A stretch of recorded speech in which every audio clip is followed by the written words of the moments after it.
नमस्कार दोस्तों, तिवारी क्लासेस में आपका स्वागत है। आज के इस वीडियो में शेखर जोशी की कहानी बदबू, इसी का विश्लेषण और मूल्यांकन इस टॉपिक पर बात करेंगे। मूल रूप से इस वीडियो में हम लोग ये जानने का प्रयास करेंगे कि बदबू कहानी का कथा वस्तु क्या है, इस कहानी का शीर्षक बदबू क्यों रखा गया है, और साथ ही इसका मूल्यांकन, इस टॉपिक को भी अच्छे से देख लेंगे। तो पहले समझ लेते हैं कि इसका कथा वस्तु क्या है।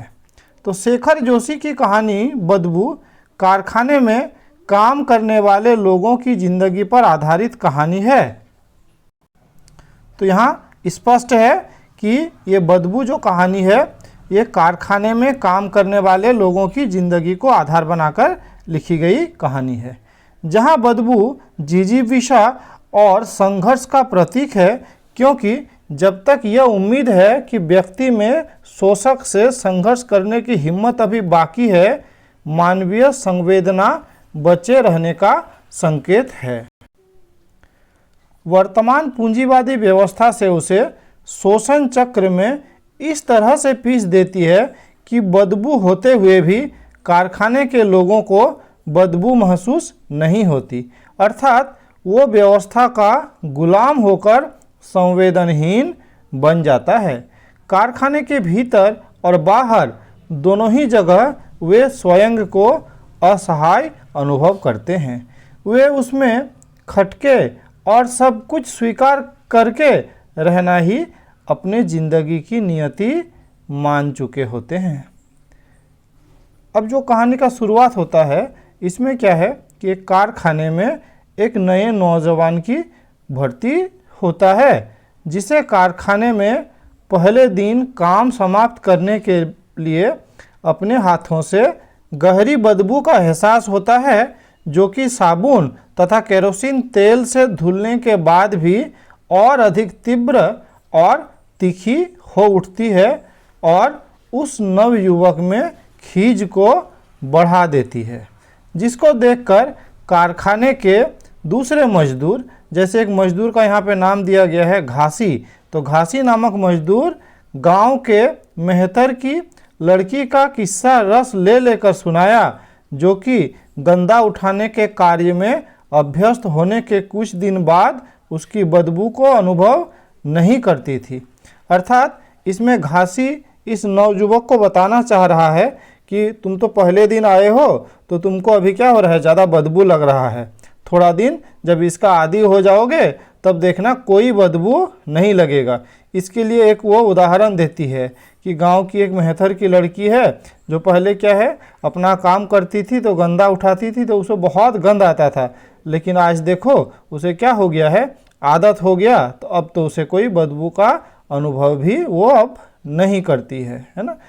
इस कहानी के आधार पर लेखक यह दर्शाना चाहता है कि बदबू महसूस न करने वाला एक अलग वर्ग चरित्र है, जिसे परिस्थितियों ने समझौता परस्त बनाकर उसी के अनुसार ढालने को अभिशप्त कर दिया है, और यह वर्ग चरित्र उसे ही अपनी नियति मानकर उसमें ही खटते रहने की प्रवृत्ति को संघर्ष स्वीकार कर चुकी है।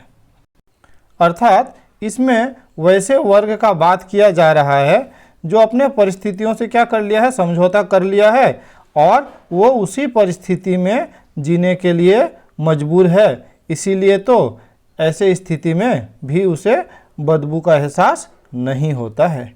कारखाने में काम करने के तौर तरीकों जैसे प्रतिदिन काम समाप्त होने पर सभी की सर्चर द्वारा तलाशी लिया जाना, या फिर बाहर निकलने के लिए एक पंक्तिबद्ध होकर आड़ी पड़ी हुई लकड़ी को लांघ कर जाने की क्रियाकलापों से जो नया नवयुवक जिसका भर्ती हुआ है वो क्या होता है, तंग आ जाता है, जिसे देखकर एक बुजुर्ग इस आफत को दूसरों के लिए भगवान का आशीर्वाद बताता है, क्योंकि इसी कारखाने में काम करते हुए ऐसी ही आफत को रोज झेलकर ही उनके घरों में 2 वक्त का चूल्हा जलता है और वे अपने परिवार का भरण पोषण कर पाते हैं।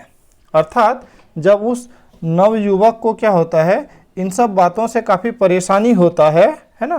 तो एक बुजुर्ग ना मजदूर उसको बताता है कि अरे इसको परेशानी नहीं समझो, ये तो हमारे लिए आशीर्वाद है, इसी के कारण हम लोगों का किसी तरह से घर चलता है ना। तो वर्षों तक कारखाने में काम करने वाले मजदूर यूं ही दिन भर खटते हुए नीरस जिंदगी को जिए चले जा रहे हैं। किसी भी प्रकार की नवीनता उनके मन में एक विचित्र शंका को उत्पन्न कर देती है। कारखाने के नियमानुसार बीड़ी सिगरेट पीने की मजदूरों के लिए मनाही है ना। एक मजदूर, बुद्धन नाम का मजदूर, ऐसा करते हुए पकड़े जाने पर तथा 1 रुपया का जुर्माना देने की बात कारखाने में काम करने वाले आए उस नवयुवक से बर्दाश्त नहीं होती है, जो प्रारंभ में काम करते समय अपने हाथों में बदबू का अनुभव कर रहा था। अर्थात उस नवयुवक का कहना है कि बुद्धन गलती किया है तो उसे 1 रुपया का जुर्माना देना पड़ रहा है, लेकिन उसी कारखाना में जो अफसर हैं है ना, वो भी क्या करते हैं, बीड़ी सिगरेट पीते हैं, लेकिन उनको कोई जुर्माना नहीं लगता है। तो ये तो सरासर अन्याय है। अगर जुर्माना लगे तो सभी को लगे और नहीं लगे तो किसी को नहीं लगे। तो इस तरह से वो क्या करता है, बगावत करता है। वो अफसर को भी कारखाने में सिगरेट की आफत से अवगत कराने लगा, जिसे अफसर द्वारा एक भयानक अपराध तथा उद्दंडता माना गया और इस प्रतिकार की चिंगारी को दबाने के लिए उसे अधिक खतरे वाले काम पर अर्थात कास्टिक टैंक में लगा दिया, जहां उसे सभी आने वाले 1-2 दिन यहाँ काम करने पर समय की पाबंदी का कड़ाई से पालन किया जाने लगा तथा जरा सी लापरवाही या चूक पर वेतन काटा जाने लगा। अर्थात जब वो नवयुवक क्या किया, इस बात का विरोध किया कि बीड़ी सिगरेट पीने का मनाही होना चाहिए, तो सबके लिए होना चाहिए, तो इस बगावत करने के लिए उसे कड़ी सजा दी गई और उसे क्या किया गया, कास्टिक टैंक के काम में लगा दिया गया है ना। ये अधिक क्या था, खतरनाक काम था, ज़्यादा मेहनत वाला काम था।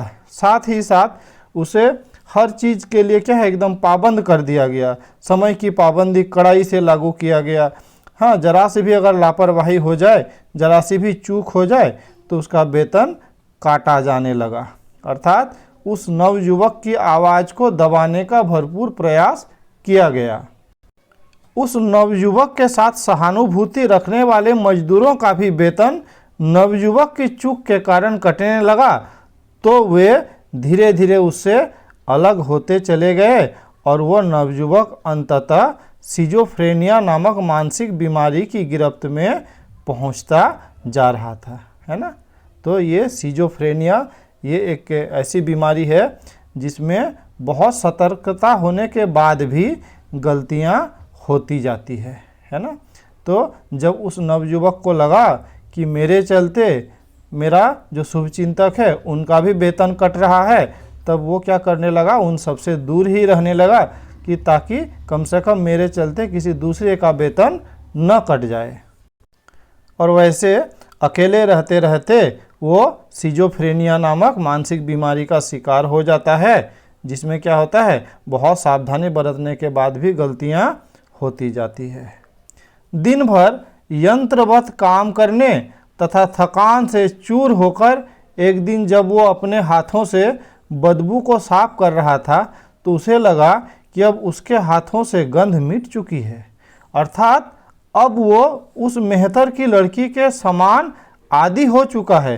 किंतु उसने पुनः अपने हाथों को सूंघा तो उसके हाथों से केरोसिन की बदबू को महसूस किया, है ना, जिसे अनुभव कर उसे अत्यंत खुशी हुई, क्योंकि यह बदबू उसके अंदर की संघर्ष क्षमता को बचे रहने का ही परिचायक थी और वो अभी तक पूंजीवादी व्यवस्था का हिस्सा या वस्तु नहीं बना था, है ना। कहानी के पहले में जो उदाहरण दिया गया है ना, कि घासी नामक जो व्यक्ति है वो उदाहरण देता है उस मेहतर की लड़की का, जो पहले पहले गंदा साफ करते समय जिसे काफ़ी बदबू आता था, लेकिन धीरे धीरे वो उसका आदी हो गई और अब गंध भी नहीं आता है।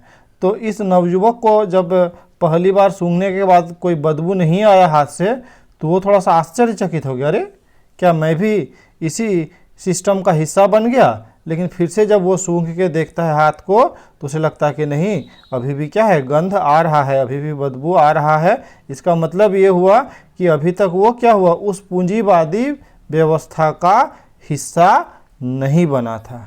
शेखर जोशी ने इसी संदर्भ में बदबू शीर्षक की सार्थकता को भी स्पष्ट किया है कि बदबू उस सड़ी गली व्यवस्था से उठने वाली गंध है जिसे समाप्त किया जाना आवश्यक है। बदबू जब तक महसूस होती है, व्यक्ति में प्रतिकार, संघर्ष तथा व्यवस्था के प्रति समझौते की भावना नहीं होती। इसलिए नौजवान को दूसरी बार बदबू अनुभव करने पर खुशी होती है। वो सारी परेशानियों के बावजूद हारा या झुका हुआ नहीं है और न ही समाप्त होकर बदबूदार व्यवस्था का अंग ही बना है। इस प्रकार आज के इस वीडियो में इतना ही। अगर वीडियो अच्छा लगा लाइक शेयर कर सकते हैं। साथ ही अगर आप चैनल में नए हैं तो चैनल को सब्सक्राइब भी कर सकते हैं। इस वीडियो में मेरे साथ बने रहने के लिए बहुत बहुत धन्यवाद।